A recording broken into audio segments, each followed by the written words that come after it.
বিগত নির্বাচনকে কেন্দ্র করে দলের সামনে, দলের নেতৃবৃন্দের সামনে অনেক অফার ছিল, লোভ এবং প্রলোভন ছিল, কিন্তু বাংলাদেশ খেলাফত মজলিস বিপ্লবের চেতনার সাথে গাদ্দারি করে না।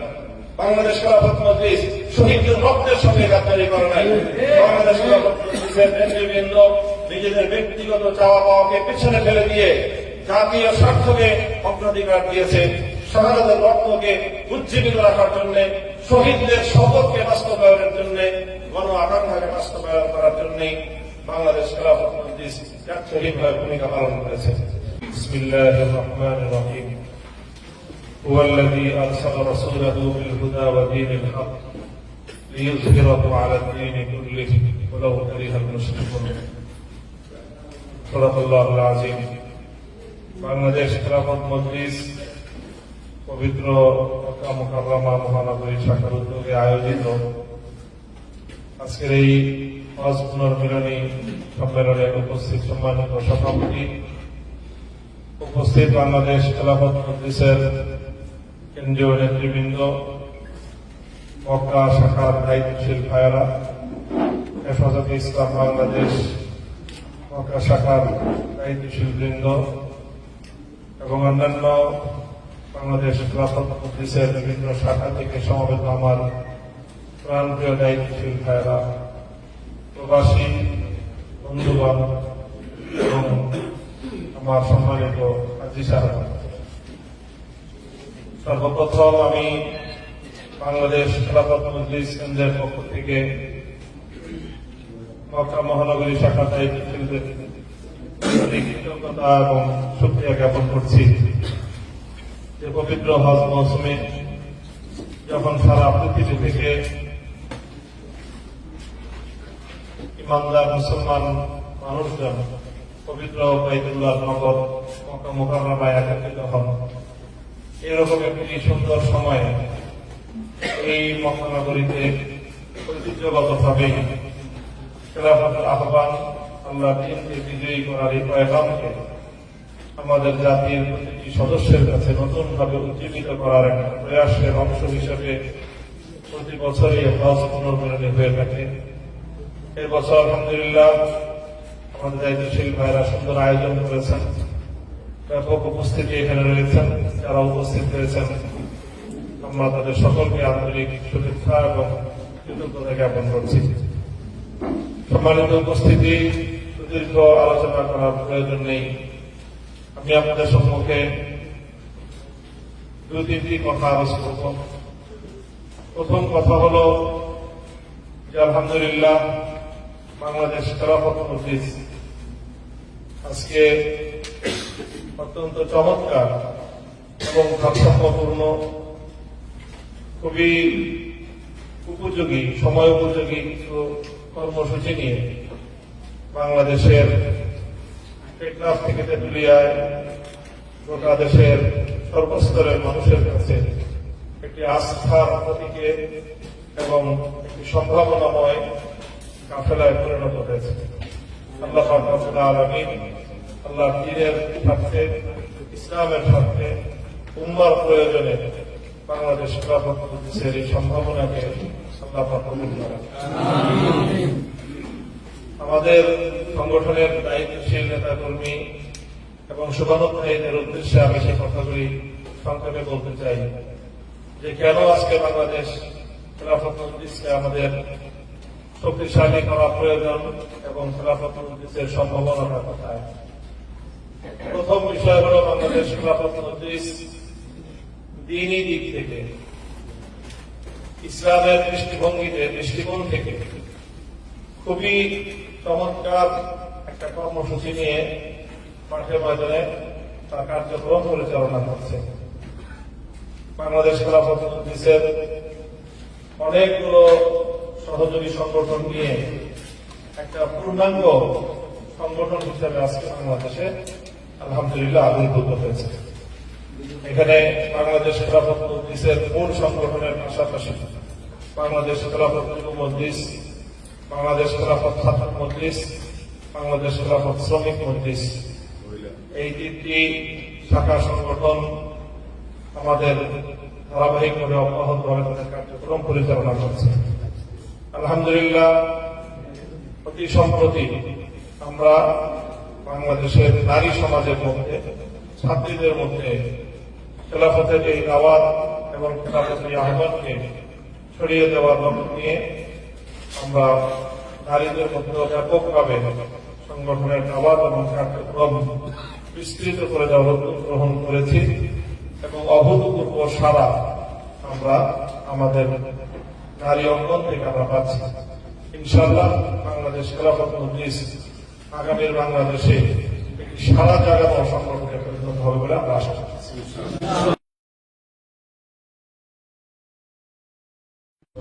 দীর্ঘ একটা অভিজ্ঞতার ভিত্তিতে খুবই সহজ সাবলীল কিছু কর্মসূচি নিয়ে বাংলাদেশ খেলাফত মজলিস মানুষের মধ্যে কার্যক্রম পরিচালনা করছে। বাংলাদেশ খেলাফত মজলিস বলছে যে আল্লাহর দ্বীনের মূলত 3টি কর্মসূচি রয়েছে। মৌলিক যে 3 কর্মসূচির উপর ভিত্তি করে আল্লাহর দ্বীন দুনিয়াতে প্রতিষ্ঠিত হয়েছে, আল্লাহর দ্বীন দুনিয়াতে বিজয়ী হয়েছে, সেই কর্মসূচিগুলোকে বাংলাদেশ খেলাফত মজলিস জাতির সামনে তুলে ধরছে। প্রথম কর্মসূচি হল তালিমে দ্বীন, দ্বীনের শিক্ষা। দ্বিতীয় কর্মসূচি হল তাবলীগে দ্বীন, আল্লাহর দ্বীনের দাওয়াত এবং এর সম্প্রসারণ। আর চূড়ান্ত এবং শেষ কাজ হল তাবলীগে দ্বীন তথা আল্লাহর জমিনে আল্লাহর দ্বীনকে বিজয়ী করা। বাংলাদেশ খেলাফত মজলিস আল্লাহর জমিনে আল্লাহর দ্বীনকে বিজয়ী করার প্রত্যয়যুক্ত একটি কাফেলা এবং কিভাবে আল্লাহর দ্বীনকে বিজয়ী করবে বাংলাদেশ খেলাফত মজলিসের কাছে তার সুস্পষ্ট রূপরেখা রয়েছে এবং সুস্পষ্ট রোড ম্যাপ রয়েছে। বাংলাদেশ খেলাফত মজলিস 4 ধাপে আল্লাহর দ্বীনকে চূড়ান্ত বিজয়ের লক্ষ্য করে নিয়ে যেতে চায়। প্রথম ধাপ হল মানুষের ব্যক্তির জীবনে আল্লাহর দ্বীনকে বিজয়ী করতে চায়। একজন মানুষের মাথার চুল থেকে পায়ের নখ পর্যন্ত, একজন মানুষের ব্যক্তিগত জীবন থেকে তার পারিবারিক, পেশাগত এবং তার সামগ্রিক জীবনে আল্লাহর দ্বীনকে বিজয়ী করবার মাধ্যমে আল্লাহর দ্বীনের বিজয়ের প্রথম ধাপ অতিক্রম করতে চায়। দ্বিতীয় ধাপ হল বাংলাদেশ খেলাফত মজলিস মানুষকে আহ্বান জানায় যে শুধু একা নয় বরং সম্মিলিতভাবে আল্লাহর দ্বীনকে পালন করতে হবে। নিজে ব্যক্তিগতভাবে, সাথে সাথে নিজের পরিবারের সাথে নিয়ে, নিজের প্রতিবেশীদেরকে সাথে নিয়ে, নিজের বন্ধু বান্ধবদেরকে সাথে নিয়ে সকলে মিলে আল্লাহর দ্বীনকে ঐক্যবদ্ধভাবে পালন করতে হবে। যখনই একটি সমষ্টিগতভাবে একটি ইজতেমাইয়াত আল্লাহর দ্বীনকে ঐক্যবদ্ধভাবে আঁকড়ে ধরবে তখন দ্বীনের বিজয়ের দ্বিতীয় ধাপ হবে। এরপরে তৃতীয় ধাপে ইসলাম বিরোধী যে কোনো অপকল্পনাকে কার্যকরভাবে মোকাবেলা করবার জন্য চ্যালেঞ্জ ছুড়ে দেওয়ার মাধ্যমে আল্লাহর দ্বীন বিজয়ের তৃতীয় স্তর অর্জন করতে চায় বাংলাদেশ খেলাফত মজলিস। আর চতুর্থ স্তরে রাষ্ট্রীয় পর্যায়ে আল্লাহ বিধান বাস্তবায়নের মাধ্যমে আল্লাহ খেলাফত প্রতিষ্ঠার মধ্য দিয়ে আল্লাহর দ্বীনকে চূড়ান্ত স্তরে বিজয়ী করতে চায়। এই কথাগুলো বাংলাদেশের প্রত্যেকটা মানুষের কানে কানে পৌঁছে দেওয়ার মিশন নিয়ে বাংলাদেশ খেলাফত মজলিস তার কার্যক্রম পরিচালনা করছে। শুধু বাংলাদেশের ভিতরে নয়, সারা পৃথিবীতে যত জায়গায় বাংলাদেশি প্রবাসীরা আছে তাদের মধ্যে আছে নতুন করে বাংলাদেশ খেলাফত মজলিসের এই আহ্বান নতুন করে প্রাণের সঞ্চার করেছে। আজকে বাংলাদেশের বিভিন্ন জেলা থেকে জেলায় জেলায় বাংলাদেশ খেলাফত মজলিস এবং তার সহযোগী সংগঠনের কাফেলাগুলো এক জেলা থেকে আরেক জেলায় দলবদ্ধভাবে সফর করে করে সংগঠনের পয়গাম আল্লাহর দ্বীনকে বিজয়ী করে আহ্বান পৌঁছে দিচ্ছে।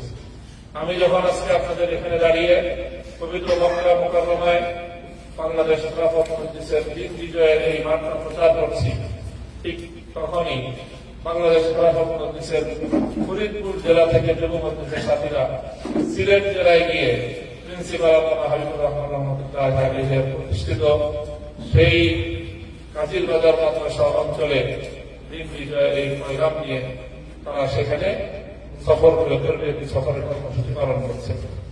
এভাবে গোটা বাংলাদেশে সংগঠনের সুনির্দিষ্ট দাওয়াতি কর্মসূচি, দাওয়াতি বক্তব্য, দাওয়াতি প্রোগ্রাম নিয়ে সংগঠন, মূল সংগঠন এবং তার শাখার সংগঠনগুলো দুয়ারে দুয়ারে পৌঁছে যাওয়ার এক সর্বব্যাপী কর্মসূচি নিয়ে বাংলাদেশ খেলাফত মজলিস কার্যক্রম পরিচালনা করছে। এবং এখন শুধুমাত্র বাইরে নয়, ঘরে ঘরে ইনশাআল্লাহ বাংলাদেশ খেলাফত মজলিসের দুর্গ গড়ে আমরা এই প্রত্যাশা করতেছি। একদিকে গঠনমূলক কার্যক্রম, ব্যক্তি গঠন, পরিবার গঠন, প্রত্যেকটি সমাজে খেলাফতের সৈনিকদের একটি সমষ্টিগত শক্তি তৈরি করার পাশাপাশি আজকে বাংলাদেশের রাজনৈতিক অঙ্গনেও বাংলাদেশ খেলাফত মজলিস দায়িত্বহীন, বলিষ্ঠ এবং আস্থার সাথে দায়িত্ব পালন করে চলেছে। আলহামদুলিল্লাহ 2013 সালের শাপলা চত্বরের শাহাদাত রক্তের মধ্য দিয়ে ফ্যাসিবাদের বিরুদ্ধে যে ভিত করে উঠেছিল, সেই ভিতের উপর দাঁড়িয়ে, সেই বুনিয়াদের উপর 2024 জুলাই বিপ্লবের মধ্য দিয়ে যে ফ্যাসিবাদের পতন ঘটেছে, বাংলাদেশের মানুষ একটি বৈষম্যহীন নতুন বাংলাদেশ দেখার, নতুন একটি রাজনৈতিক বন্দোবস্ত দেখার যে প্রত্যাশা বাংলাদেশের প্রতিটি মানুষের অন্তরে অন্তরে নতুন করে স্বপ্ন জাগিয়েছিল। বিশেষ করে সারা পৃথিবীর রেমিডেন্স যোদ্ধা হিসেবে পরিচিত এই প্রবাসীরা, বিশেষ করে আমাদের মধ্যপ্রাচ্য এবং তার মধ্যে বিশেষ করে এই পবিত্র সৌদি আরবের মাটি থেকে, মক্কা মদিনা সহ সৌদি আরবের মাটি থেকে আমাদের প্রবাসী ভাইয়েরা, যাদেরকে 24 জুলাই বিপ্লবের সময় জুলাই রেমিডেন্স যোদ্ধা হিসেবে আখ্যায়িত করা হয়েছে, এই রেমিডেন্স যোদ্ধারা তারা যে স্বপ্ন নিয়ে 24 জুলাইয়ের বিপ্লবকে সাফল্যমণ্ডিত করেছে, বিভিন্ন প্রবাসে তারা সেই সকল দেশে ঝুঁকি নিয়ে বাংলাদেশের বিপ্লবকে সফল করার জন্য তারা এক ঐতিহাসিক ভূমিকা পালন করেছে।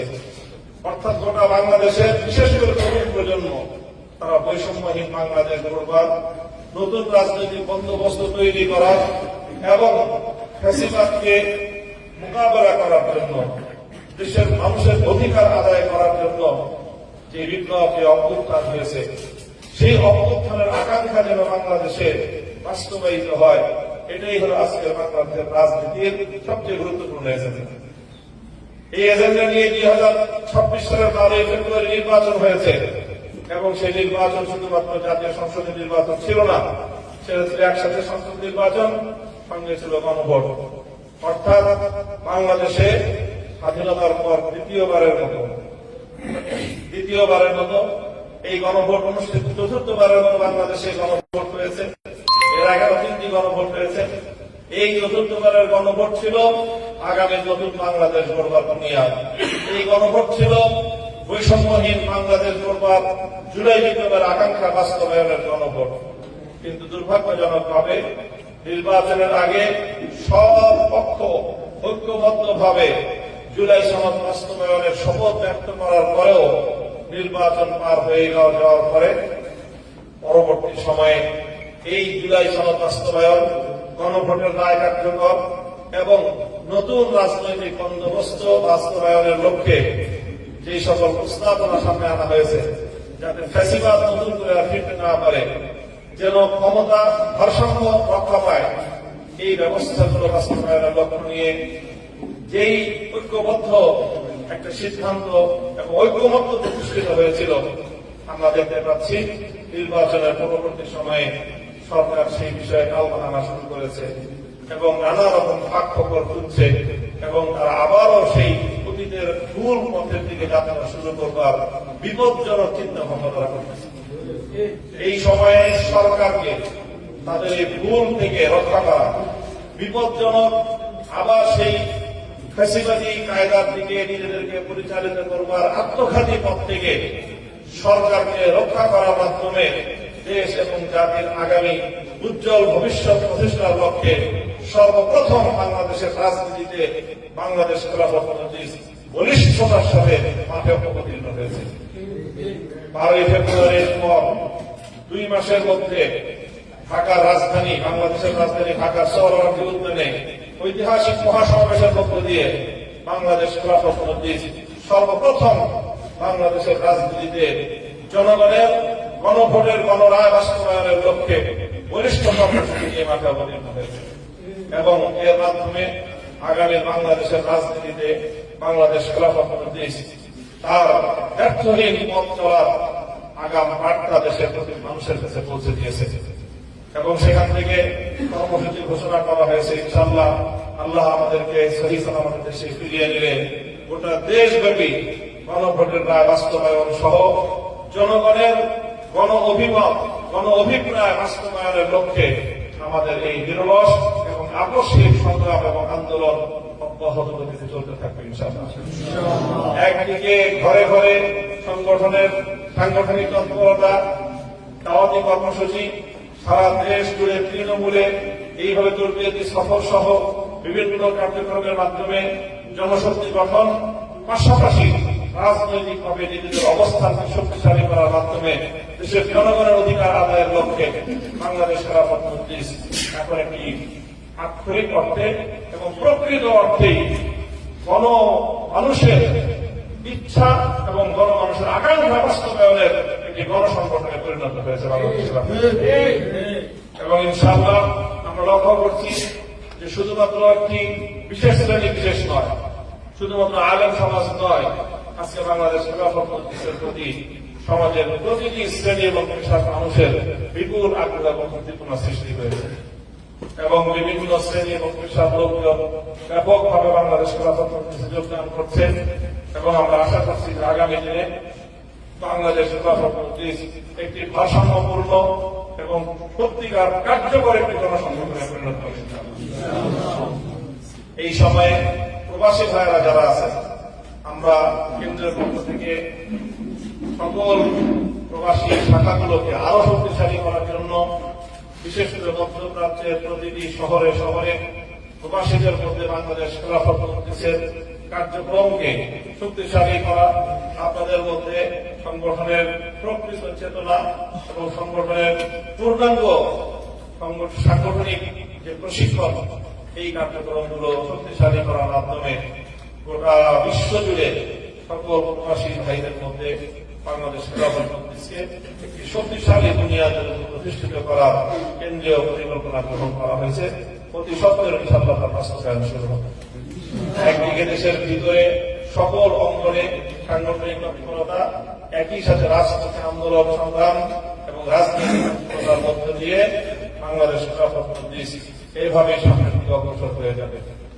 একদিকে আলেম সমাজের আশীর্বাদ, আলেম ওলামাদের তাদের আস্থা অর্জন করে সকল শ্রেণী পেশা এবং সব ধর্মের মানুষকে সঙ্গে নিয়ে বাংলাদেশ খেলাফত মজলিস দেশ, জাতি এবং ইসলামের কল্যাণের লক্ষ্যে একটি কার্যকরী শক্তিশালী সংগঠনে পরিণত হচ্ছে।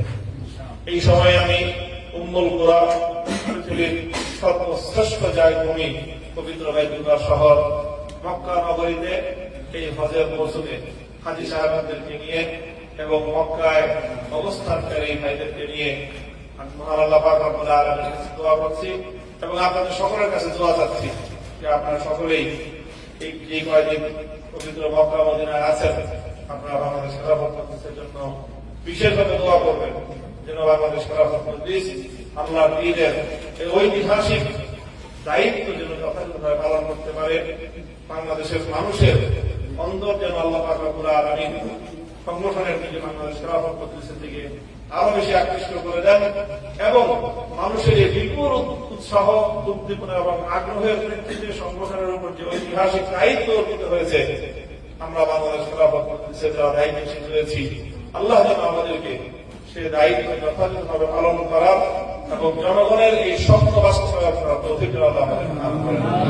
ইনশাআল্লাহ আমি আপনাদের সামনে দাঁড়িয়ে পবিত্র মক্কার মাটিতে আমরা অত্যন্ত ব্যর্থহীনভাবে এই প্রত্যয় শপথ ঘোষণা করছি যে ইনশাআল্লাহ ইসলামের কল্যাণে, আল্লাহর দ্বীনের কল্যাণে, দেশ এবং জাতির কল্যাণে যে কোনো ভূমিকা পালন করতে বাংলাদেশ খেলাফত মজলিস বিন্দু মাত্র কুণ্ঠিত হবে না ইনশাআল্লাহ। ব্যক্তি স্বার্থ, দলীয় স্বার্থের চেয়ে দেশ, জাতি এবং ইসলামের স্বার্থকে আমরা অগ্রগণ্য করব, প্রাধান্য দেব। এখানে ব্যক্তির স্বার্থ, দলের স্বার্থের চেয়েও দেশ, জাতি এবং সর্বোপরি সবচেয়ে আগে ইসলামের স্বার্থটি বাংলাদেশ খেলাফত মজলিস সর্বাগ্রে প্রাধান্য দেবে ইনশাআল্লাহ। বাংলাদেশ খেলাফত মজলিসের রাজনীতিতে সঠিক ভূমিকা, সঠিক সিদ্ধান্ত, দৃঢ় সিদ্ধান্ত, অবিচল সিদ্ধান্তের সুফল আজকে বাংলাদেশের মানুষ ভোগ করছে। বাংলাদেশের প্রতিটি সচেতন মানুষ আজকে বাংলাদেশ খেলাফত মজলিসের নেতৃবৃন্দকে তারা বাহবা দিচ্ছে, উৎসাহ দিচ্ছে যে এভাবে ইস্পাত কঠিন দৃঢ়তার সাথে, ইস্তেকামতের সাথে যে কোনো পরিস্থিতিকে বাংলাদেশ খেলাফত মজলিস যারা মোকাবেলা করছে, ইনশাআল্লাহ আগামী দিনে ইসলামী অঙ্গনের একটি নতুন সম্ভাবনা তৈরি হয়েছে। 2021 সালে বিগত ফ্যাসিবাদী আমলের মাধ্যমে বাংলাদেশ খেলাফত মজলিস এবং তার নেতৃবৃন্দ সবচেয়ে বেশি জুলুমের শিকার হয়েছে। বাংলাদেশ খেলাফত মজলিসের যতজন নেতৃবৃন্দ থাকা অবস্থান তাদের সকলকে গ্রেফতার করা হয়েছে শুধু এই পরিচয় যে তারা বাংলাদেশ খেলাফত মজলিস করে। এই জুলুমের মাধ্যমে 1 বছর, 1.5 বছর, 2 বছর, 3 বছর পর্যন্ত বাংলাদেশ খেলাফত মজলিসের কেন্দ্রীয় নেতৃবৃন্দ স্বৈরাচারী তালিম শাহী শেখ হাসিনা বন্ধকার কারা প্রকোষ্ঠে হাসি মুখে জুলুম নির্যাতন সহ্য করে নিয়েছে। কিন্তু তারা তাদের অবিচল পথ থেকে এবং তাদের গন্তব্য পথ থেকে এবং নিজেদের লক্ষ্য বস্তু থেকে তারা এক কিলোমিটার বিচ্ছিন্ন হয়নি। বিগত নির্বাচনকে কেন্দ্র করে দলের সামনে, দলের নেতৃবৃন্দের সামনে অনেক অফার ছিল, রোগ এবং প্রলোভন ছিল, কিন্তু বাংলাদেশ খেলাফত মজলিস বিপ্লবের চেতনার সাথে গাদ্দারি করে না। বাংলাদেশ খেলাফত মজলিস শহীদদের রক্তের সঙ্গে গাদ্দারি করে নাই। বাংলাদেশ খেলাফত মজলিসের নেতৃবৃন্দ নিজেদের ব্যক্তিগত চাওয়া পাওয়াকে পিছনে ফেলে দিয়ে জাতীয় স্বার্থকে অগ্রাধিকার দিয়েছে। শাহাদাতের রক্তকে উজ্জীবিত রাখার জন্য, শহীদদের শপথকে বাস্তবায়নের জন্য, গণ আকাঙ্ক্ষাকে বাস্তবায়ন করার জন্য বাংলাদেশ খেলাফত মজলিস ত্যাগশহীদভাবে ভূমিকা পালন করেছে। যার ফলশ্রুতিতে আজকে বাংলাদেশ খেলাফত মজলিসের বিরুদ্ধে জাতীয় ষড়যন্ত্রমূলকভাবে বাংলাদেশ খেলাফত মজলিসের প্রার্থীদেরকে বিগত সংসদ নির্বাচনে পরাজিত, কৃত্রিমভাবে পরাজিত দেখালেও এরপরও আজকে বাংলাদেশের জাতীয় সংসদে বাংলাদেশ খেলাফত মজলিসের তিনজন প্রতিনিধি তারা জাতীয় সংসদে বাংলাদেশ খেলাফত মজলিসের পক্ষ থেকে প্রতিনিধিত্ব করছে এবং আমরা আশা করছি আগামী দিনের স্থানীয় সরকার নির্বাচন সহ প্রতিটি নির্বাচনে বাংলাদেশ খেলাফত মজলিস তার এই অগ্রযাত্রা অব্যাহতভাবে রেখে চলবে ইনশাআল্লাহ।